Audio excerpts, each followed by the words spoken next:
Take me through your childhood growing up in West Virginia. What were you like as a kid? Was music always the dream? I had a good childhood. My mother was a school teacher. My stepfather, until I was 17, they got divorced around then. He was a radio talk show host Oh, nice. at like the local station, and it was good. Like he definitely got me into music.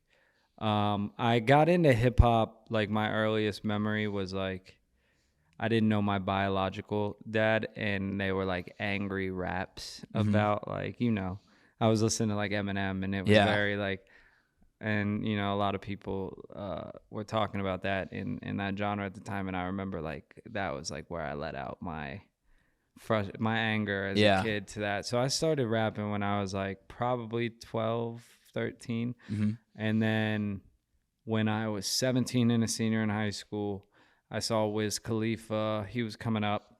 Yeah. And he tweeted. He might have had like 40,000 Twitter followers. If you want to book time at my studio, you can do it here. And it was called ID Labs. And that was about an hour from where I'm from in Morgantown. And it was like $50 an hour. So I saved up a bunch of money working at an ice cream shop and umpiring. And I started going there, and I put out like my first thing my senior year of high school going into college, and it kind of like kickstarted it a little bit. Yeah. That's a really cool, like, just opportunity, obviously, to see Wiz Khalifa be like, hey, come, like, see his tweet and then be like, hey, come up to ID Labs.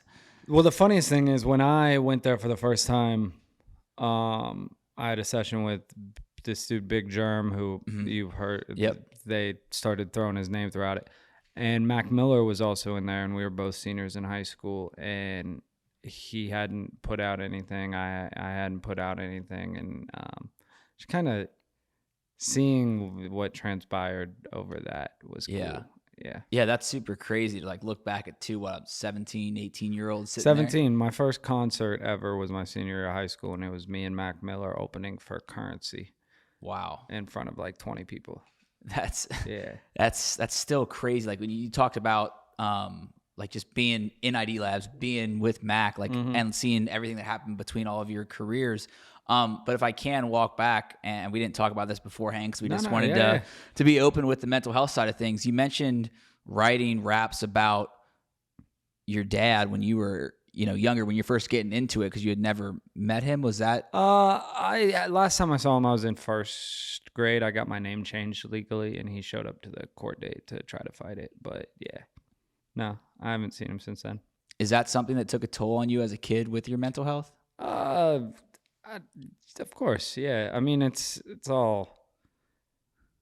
What's the word I'm looking for? I guess it all shapes or informs who we are. Like, but when I look back on it, trauma and healing are massive parts of society these days. And I definitely think it weighed on me more then, but now I look and I'm like, well, my stepdad was a radio personality who was very well known in my community.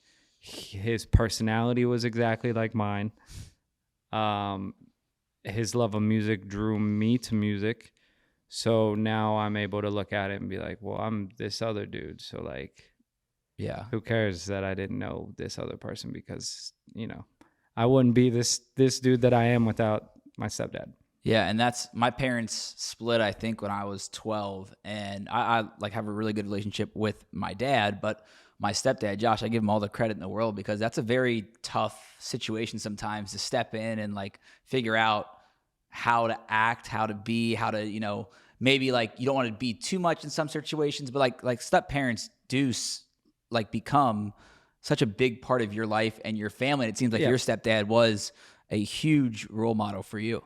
Yeah, and we've faded in and out. We're closer now. Now, I think I'm able to have an appreciation of like, I mean, I'm 31 years old. He was probably around the same age when he came into my life, and to step in and be a father to a kid that isn't yours is like, that's the most noble thing you can do. Right. And like be a good loving dude. Like, yeah.